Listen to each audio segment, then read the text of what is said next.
20,000 Leagues Under the Sea. Chapter 1. The Monster from the Deep. I am Professor Aronnax. My job is to study everything dead or alive under the sea. I see beautiful and ugly things down there. But there is one strange experience that stays in my mind like a nightmare.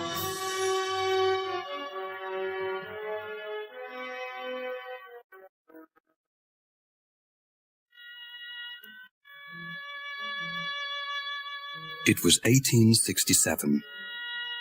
Some sailors said that they saw a dangerous giant monster living in the cold waters of the ocean. Some ships tried to find it and kill it, but they never returned.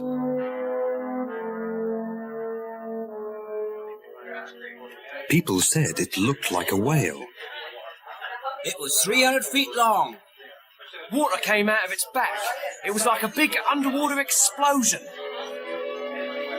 The largest whale was only 180 feet long, and if these men were right, this was even larger. I was famous because I was the writer of a book called The Mysteries of the Great Ocean Depths. When the captain of the American ship, the Abraham Lincoln, decided to leave and look for the monster, he asked me to go with them as an expert. The idea was very exciting. I invited my faithful assistant and good friend, Conseil, to go with me. He always helps me to organize the names and places of the wonderful, strange sea creatures that we find in the oceans of the world. He accepted the invitation, and we got ready to go.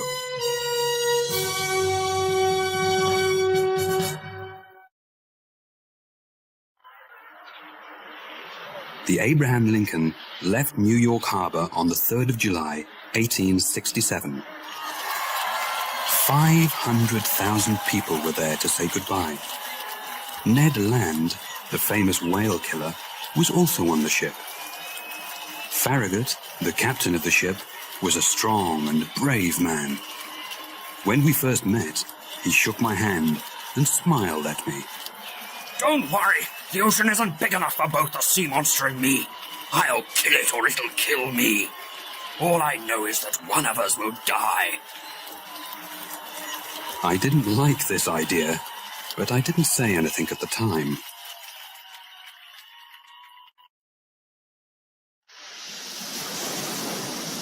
We sailed for 3 months, and we never saw the creature once.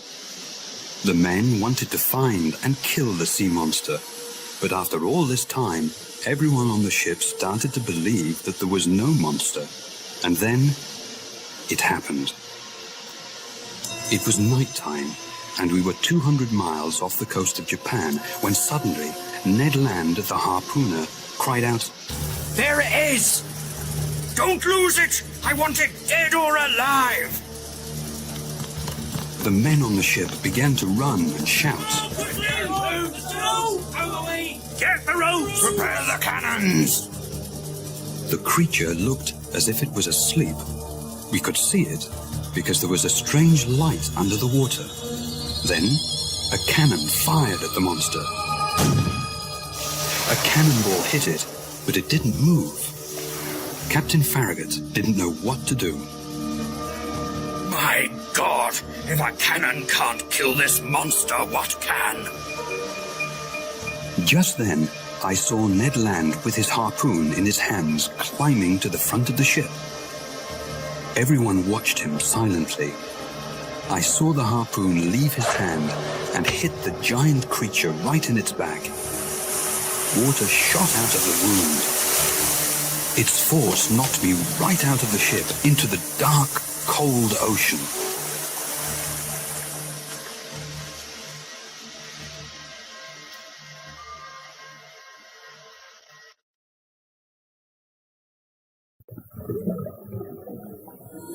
Chapter 2.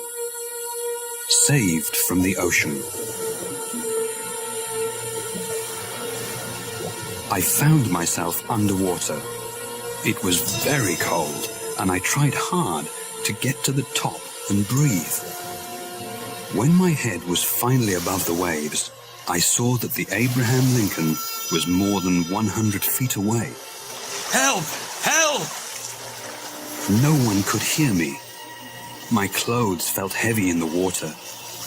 I felt something touch me on the leg. I was terrified.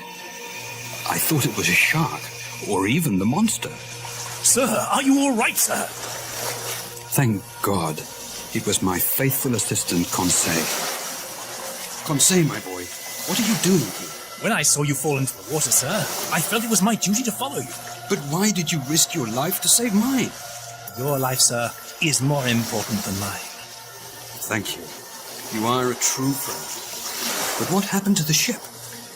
I'm afraid the whale hit the ship, sir. It can't turn around. It was true. The Abraham Lincoln moved away from us. It couldn't turn back. It was dark, and we knew that we had to stay in the water for the night. We hoped that in the morning, someone from the ship could see us, if we were still alive. We were tired. We tried to help each other swim. The moon came out from behind the clouds, and we saw that the Abraham Lincoln was too far away. Just then, we felt we couldn't swim any longer. At that moment, I touched something hard. I thought it was a rock, but then I realized it was metal. Conseil and I held onto it, and then we heard a voice. Hey, over here! It was Ned Land's voice, but we couldn't see him. We tried to move onto this strange metal object to get close to him. It's me, Ned. Ned Land. Did you fall into the water too? I sure did, and it was a good thing I landed on this. I landed on the monster. Monster? You mean we're on the monster? Yes, and it's moving. Only it's no monster, it's a ship. He was right. What all of us thought was a large whale was a 300-foot-long underwater ship. Ned sat on a platform which was on top of the ship. We knocked on the ship's sides, but they were too thick, and no one heard us. We heard the noise of the ship's engine. I only hope it doesn't go under the water. The mysterious ship began to sink before Ned finished his sentence. Help! Help! Help! Suddenly, the ship stopped sinking. A short man in strange black clothes opened a secret door on the top of the ship. When he saw us, he ran back inside, frightened. 2 minutes later, 6 large men with black masks came out, took us by the arms, and took us down inside the ship.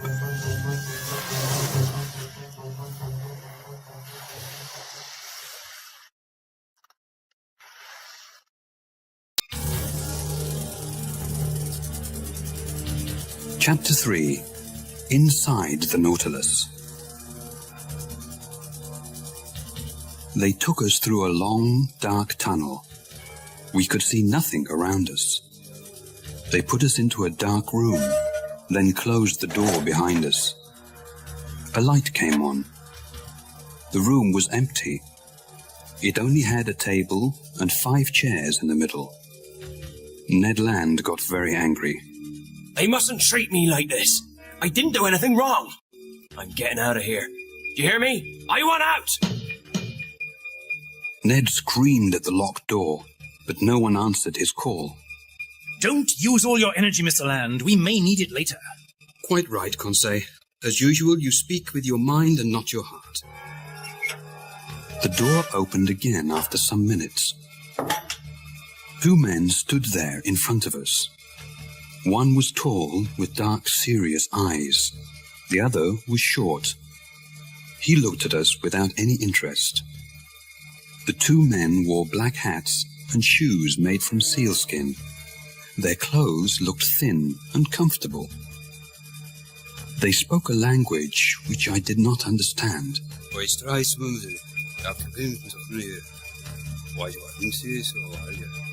I spoke to them in French, German, and English. I told them our story, but they did not seem to understand. Mr. Land got angry again. You listen to me. You let us off this ship, or... There's no reason to be angry, Mr. Land. It is I who should be angry with you. The tall man was calm, and he spoke perfect English. He surprised all of us, and we didn't say a word. You are on the Nautilus. I am its captain, and my name is Captain Nemo. This ship and my own life is a secret to the outside world. I do not want to see that world again. I live here under the sea. You will stay here with me, but you will have the same freedom everyone else on the ship has. What does that mean, Cap? That means that you are free to see all the wonderful things under the sea. No man in your world can ever see these things. I am saying, gentlemen, that you are very lucky. You mean we'll never go home again? That's impossible. Mr. Land, you gave me no choice. I do not want anybody to know my secret. You attacked my ship. You found me. Now you must do what I say. Ned Land was not happy at all. I can only say that I was very interested in this strange man. Where did he come from? Why did he leave our world? Captain Nemo spoke to the short man in their strange language. Then the short man left us. Then he tried to be friendly. You will not find life on the Nautilus so bad. We have wonderful food, and your rooms are very comfortable. The captain showed Ned and Conseil to their rooms, but he stopped me for a moment. Professor, may I show you something? Why, of course. Captain Nemo took me down to the bottom of the Nautilus, where there was a room like a large museum. It had pictures by famous painters on the walls and glass cases with beautiful shells from the sea. I read your book, Professor.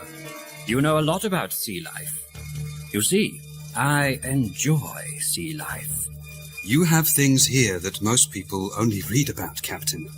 Well, I enjoy this room, but what I really prefer is looking out there. The captain pressed a button, and two of the walls opened up.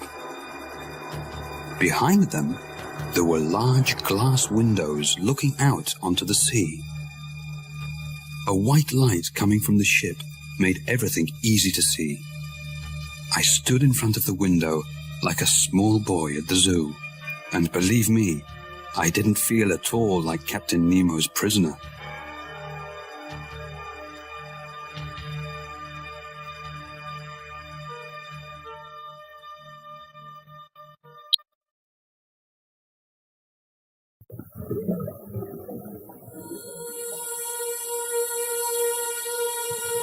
Chapter 4. Outside the Nautilus.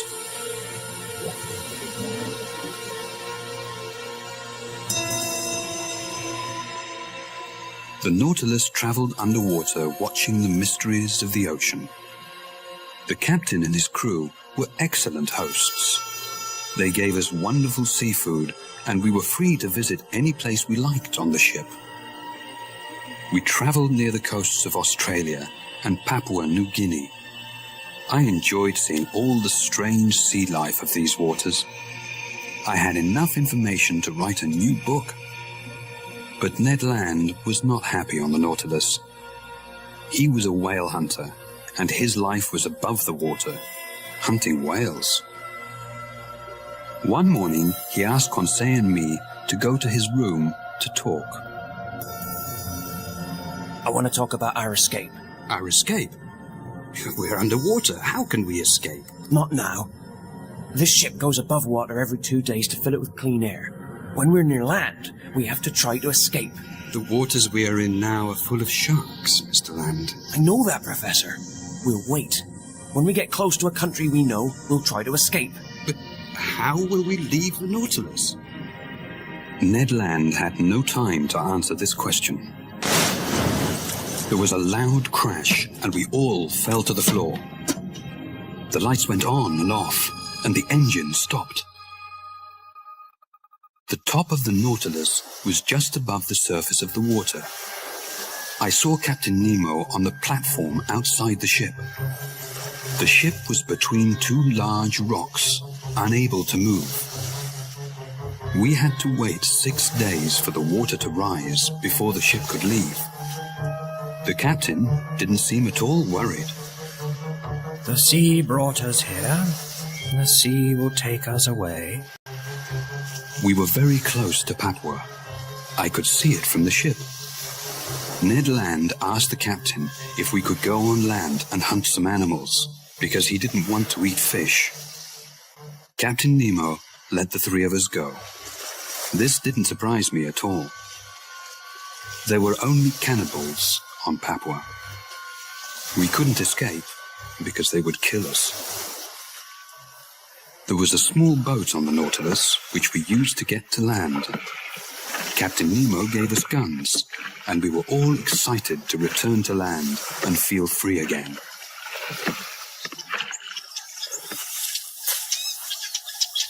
The beach of Papua was beautiful. It had soft, white sand and 200-foot-tall palm trees. We found bananas and coconuts, and we made a small camping area for the day. Some wild animals came out of the forest and ran away. Conseil was at first frightened. I thought they were the cannibals. Don't worry, Conseil. It's not yet lunchtime. We all laughed, then continued looking for fruit and vegetables. We walked through the tropical forest. We were so excited by this new adventure that we forgot where we were walking. We were far from the beach. I felt something small hit my head. I think I was hit by a rock. A rock? There's another. Suddenly, we saw others moving through the forest. Professor. Sir, we are not alone. There were cannibals everywhere. We ran back to the beach. They followed us. They carried spears and shouted in a strange language.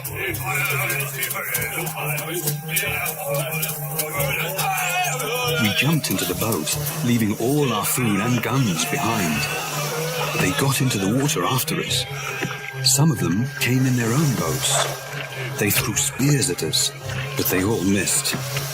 We jumped back on the Nautilus and went below. I found Captain Nemo in a small room next to the museum. He was playing the piano. Captain, there are cannibals outside the Nautilus. The sea, Professor, and music make me feel very peaceful. Captain, did you hear me? I did, and there is no reason to worry. The Nautilus is perfectly safe from those outside it. The captain left the piano and went out of the room. He and some of his men went up and opened the outside door of the Nautilus.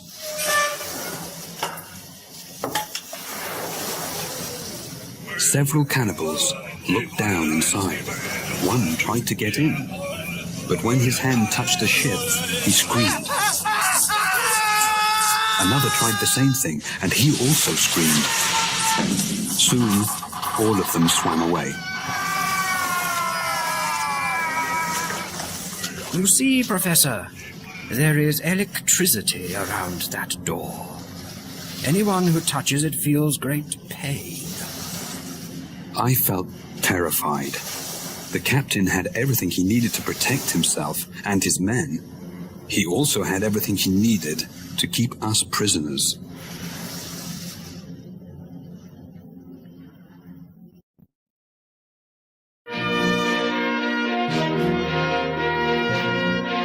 Chapter 5: An Underwater Cemetery. The Nautilus was finally free of the rocks near Papua. We now traveled east, past Australia, and into the Indian Ocean. Life on the ship was normal again. We sometimes stopped on the ocean floor and walked outside the ship. We wore special suits. They had large glass heads with special tanks filled with air so we could breathe. Ned Land still wanted to escape, and he thought about it every day. But now that we were in the Indian Ocean, there was nowhere to escape to.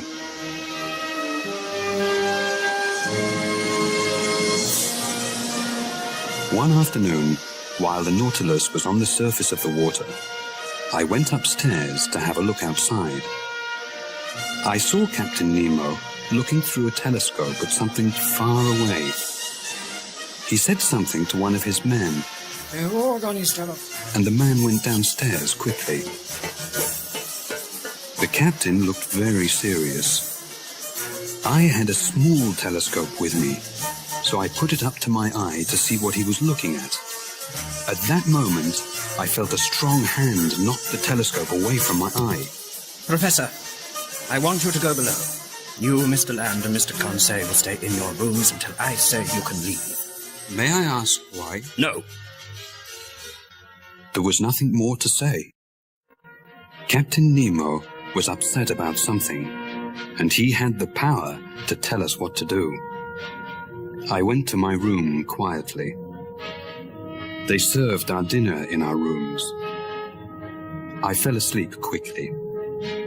When I woke up, I thought that they put something in our food to make us sleep. The next afternoon, Captain Nemo suddenly opened my door. He came in with one of his men. He looked very worried. Professor, do you know anything about medicine? Do you mean, am I a doctor? Yes. I know some things. Why? I have a man who needs help. Could you have a look at him? Of course. Captain Nemo took me to a room where there was a man lying on a bed. He had white bandages on his head. There was blood on the bandages, and the man looked very sick. He was cold and white. I told Captain Nemo that he would not live. The captain's face changed. He looked very sad, and there were tears in his eyes. May I ask what happened? The captain turned away from me. What does it matter? A man will die. Isn't that enough? Captain Nemo surprised me. At times he could be cold and serious. Then he could cry for a member of his crew. You can go, Professor.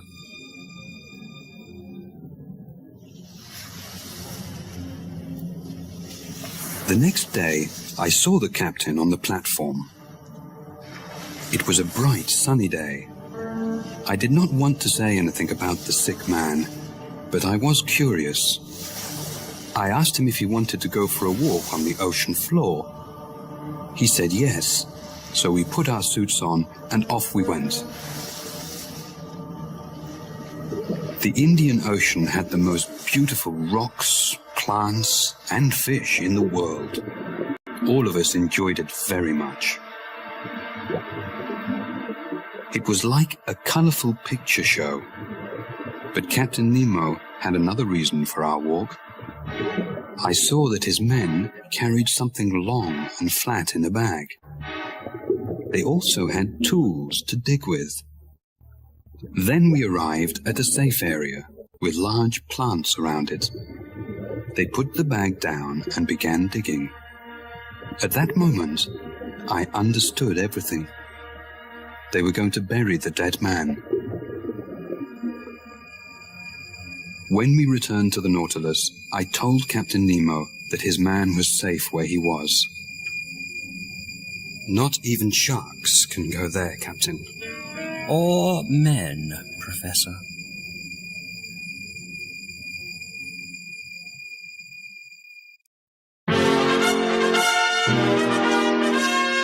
Chapter 6.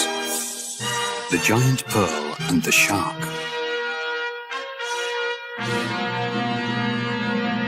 We traveled in the Indian Ocean for 10 days. The Nautilus did not seem to have any particular direction. I did not see Captain Nemo for some days after the man's death. He stayed locked in his room. The ship was quiet. One day, Conseil, Ned Land and I were in the museum room. We were looking through the underwater windows at the beautiful fish. I wanted to know what the others thought of Captain Nemo. Conseil said, I think he's a scientist who never had any success. That's why he's here under the sea. He's not famous, and he's angry about that. I think he's crazy, and we will die here unless we escape. I think you're both wrong. He's angry about something. He is not free here. He loves the sea, yes, but there is something missing from his life. Maybe he blames someone for that, and I think he wants to hurt that person. As I said this, the walls closed over the side windows, and Captain Nemo walked in. Would you like to go pearl fishing? This is the richest part of the world to fish for pearls. We all looked at each other and agreed. We were prisoners, but it was exciting to see all of the mysteries under the sea.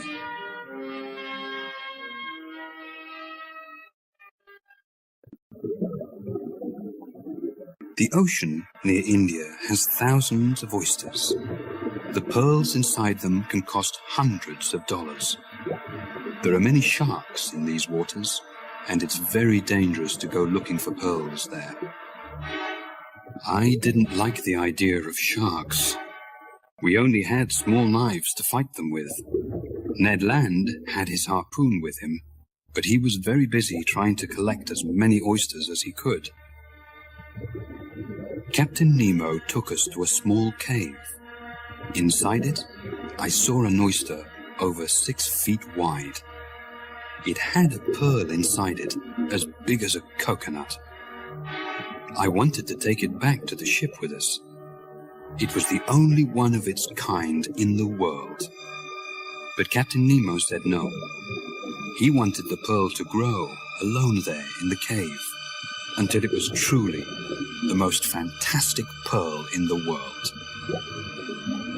On the way back to the ship, we saw an Indian boy swimming for pearls. We hid behind some rocks so he couldn't see us. Suddenly, a large shark swam nearby. The boy saw it, but it was too late. Captain Nemo swam away from the rocks with his knife in his hand and began fighting with the animal. The boy looked terrified. Captain Nemo fought with the shark, and there was blood in the water. The captain looked in trouble. Immediately, Ned Land attacked and killed the shark with his harpoon. The captain was safe, and I was so surprised that I couldn't move. When we got back to the Nautilus, the captain thanked Ned Land. You saved my life, Mr. Land. Thank you. Don't thank me. I kill sharks and whales because it's my job. I didn't do it for you. Come, Mr. Land. That's a horrible thing to say. It's all right, Conseil. I understand, Mr. Land. I saw in his face that he did understand Ned Land. We were prisoners. Ned Land's only thought was to escape. Captain Nemo understood that thought. He would feel the same way if he were in Ned Land's position.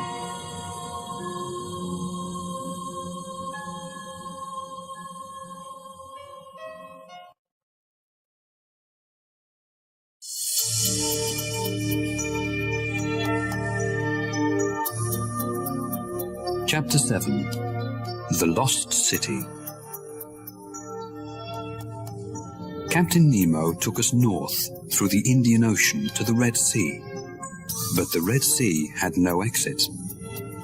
As we got closer to Egypt, I went upstairs to the glass room at the top of the ship.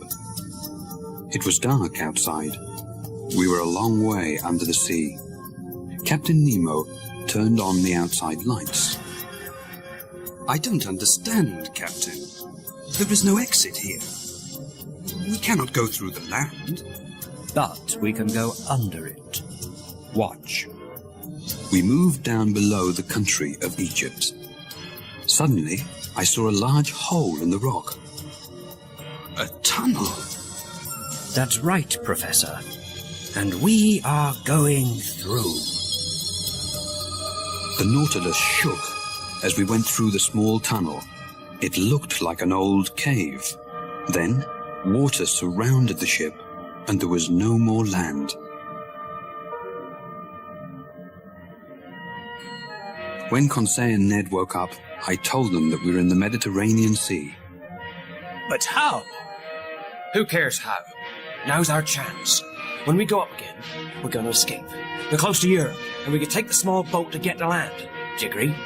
I could not think only of myself. Conseil loved the sea, but I did not think he wanted to live his life there. Ned Land could not escape without our help. I agree. Only tell me when you are ready. But the Nautilus did not go near the surface of the water again for some time. In fact, we went further down. Ned Land stayed in his room. I felt sorry for him, but I loved the sea. For many hours, I stood in front of the window in the museum. We sailed through the Mediterranean Sea and entered the deep, mysterious Atlantic Ocean. The ocean became dark, and we continued to go further and further down. Captain Nemo came into the museum as I studied the ocean floor. I have a little surprise for you, Professor. As he said this, a bright light appeared from behind the mountain of rocks in front of us. What is it? Just watch. We came closer to the light, and I could see trees on the ocean floor. That's not possible. The Nautilus moved up over the mountain, and I saw that the light came from an old underwater volcano. There was no fire, but the hot lava still produced light. The light showed us part of the ocean floor. There were stone houses and ancient temples on it. I did not understand how such things could be there. It looks like a city from thousands of years ago. It is. It's the lost city of Atlantis. I looked up at Captain Nemo. He never took his eyes off the window. I looked down again. So it was true, I thought. Atlantis did exist, but only Captain Nemo knew for sure.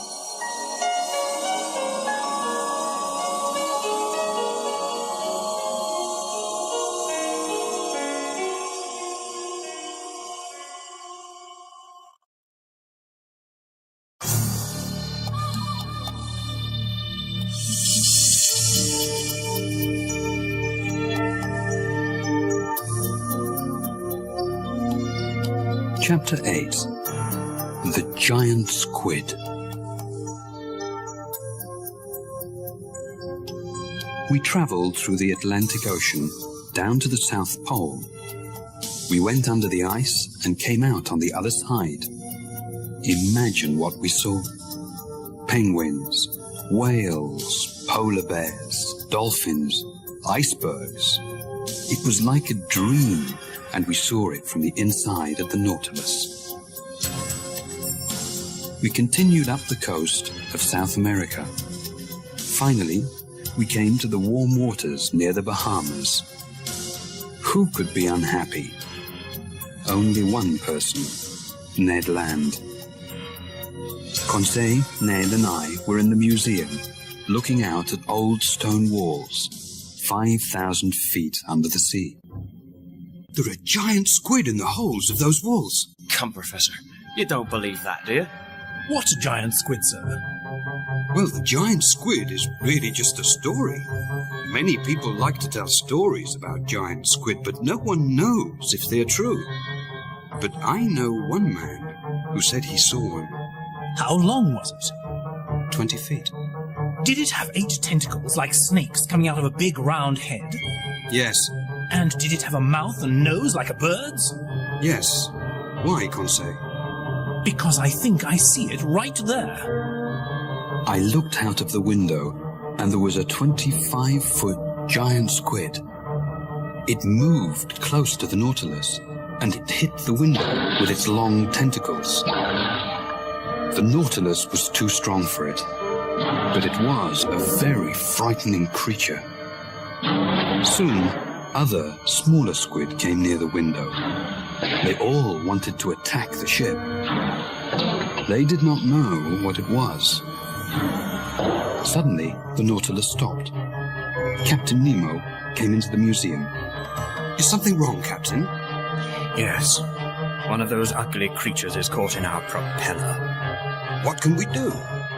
We can take the ship up, then try to free the monster. Captain Nemo never thought of danger. He thought nothing could stop him, his men, or his ship. We all went upstairs. Captain Nemo gave us all axes to cut the squid's tentacles if they attacked. One man went to open the door to the platform. As he opened it, a long, thick tentacle of the giant squid came inside like a snake and pulled the man outside. We all ran up the stairs. Outside, 6 or 7 small squid moved along the top of the Nautilus, throwing all their tentacles at the ship and its men. We fought them with our axes, but the large one, the one with Captain Nemo's man in his tentacle, stood holding the man in the air. The man cried for help.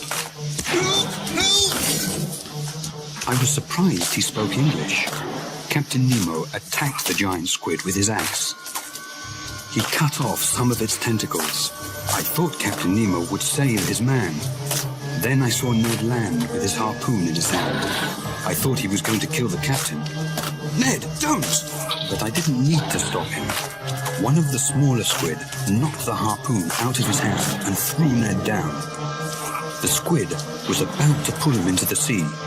Captain Nemo saw this, cut off the squid's tentacle, and saved Ned Land. You saved my life! Didn't you do the same for me? Yes, but... Captain Nemo did not wait for the answer. He turned to help his own man, but it was too late. The giant squid shot black ink out of its body, and none of us could see anything.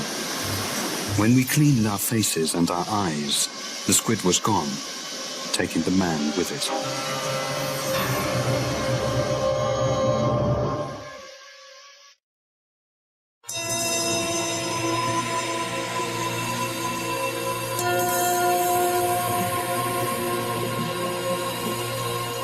Chapter 9. The Battle. The Nautilus was quiet again. The only sound we could hear was the ship's engine. Captain Nemo stayed in his library. I didn't see him for several days. The same thing happened after the death of one of his men. I thought there was something more to this. Maybe Captain Nemo thought that soon all his men would die, and the Nautilus and his secret would be lost. Ned Land could not wait any longer. I want you to talk to the captain, Professor. Ask him if we can leave. Now is not the time, Ned. It is. If you don't speak to him, I'm going to do it myself. All right, Ned. I'll do it. When? Soon. No, Professor, now. I had no choice. Ned Land lost his temper, and I thought Captain Nemo might listen to me and let us go. I found the captain in his library. He stood and looked at a picture of a young woman with 2 small children. He didn't hear me go in. He looked very sad. Who was this woman? Was it his wife? My leg hit a table, and Captain Nemo turned round. I'm sorry, Captain. I came to speak to you. Not now, Professor. I'm afraid it's important. What is it? It's about our freedom. The men and I need to know what you plan to do with us. I already told you. Captain, you can't expect us to stay on this ship forever. Professor, you found me. I did not find you. No one who enters the Nautilus ever leaves. There is nothing else to say.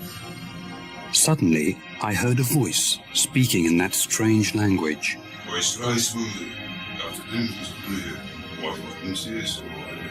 The voice came from another room. It was one of the captain's men. The captain became very angry. Professor, I want you to go to your room. I left the captain, but I didn't return to my room. I went upstairs to the platform. There I found Ned and Conseil. Sir, it's a ship. There was a ship traveling very fast towards us. Hey, we're over here! Ned Land tried to call the ship over. The ship answered with cannonball. They're firing at us! Hey, over here! Don't shoot! Suddenly, Ned Land saw Captain Nemo. I want all three of you to go to your rooms now. The ship came closer. Captain Nemo's men got ready to fight it. This is my real enemy. They killed my friends and family. Now it's my turn to kill them. Captain Nemo put a black flag on the Nautilus with a yellow N in the center of it. We all went down inside the ship. I watched the fight from the glass window in the museum. The Nautilus shook from the explosions of the cannonballs in the water, but it went forward, ready to attack the enemy ship. The Nautilus made a hole in the bottom of the enemy ship with its sharp nose. I saw the men on the other ship fall into the water. There was a loud explosion, and then silence.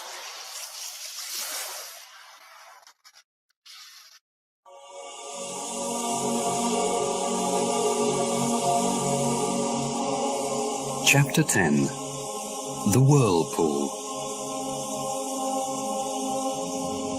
Captain Nemo was not the man I thought he was. I had respect for him as a scientist, but he murdered those men on the other ship. After the terrible battle with the enemy ship, everything on the Nautilus was quiet. I did not see Captain Nemo or any of his men. We traveled underwater, never coming up except for air. Ned and Conseil stayed in their rooms. We all felt the same. Now, the adventure of the Nautilus was not exciting or interesting. It was ugly and deadly. The only thing we wanted was to escape. Ned Land came into my room one night and woke me up. We were in the North Sea, near the coast of Norway. Professor, wake up! The boat's ready. Now is the time. Can you see land? Yes, about 20 miles away. We have to try. I agree. I'll go up first. Conseil is there. Wait for 2 minutes, then come up after me. If anyone stops you, kill him. Ned Land put a fishing knife in my hand and left the room. I looked around one more time. This was my home for 9 months. For most of that time, I enjoyed it, but now I had to leave. As I walked through the museum to the stairs, I heard music coming from Captain Nemo's library. I listened to him playing the piano, and I thought I heard him say, "Enough, oh God, enough." Those were Captain Nemo's last words.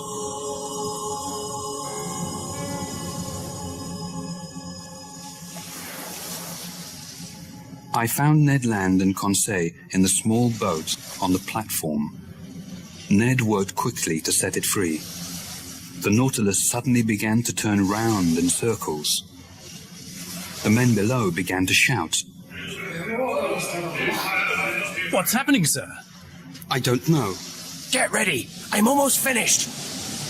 Suddenly, I thought I understood what the men below said in their strange language. The Nautilus was in a whirlpool.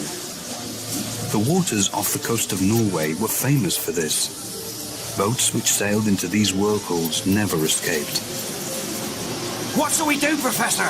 Don't free the boat. We'll never make it. I can't hold it. We're gonna... I heard a loud snap. Something hit me on the head, and that's the last thing I remember.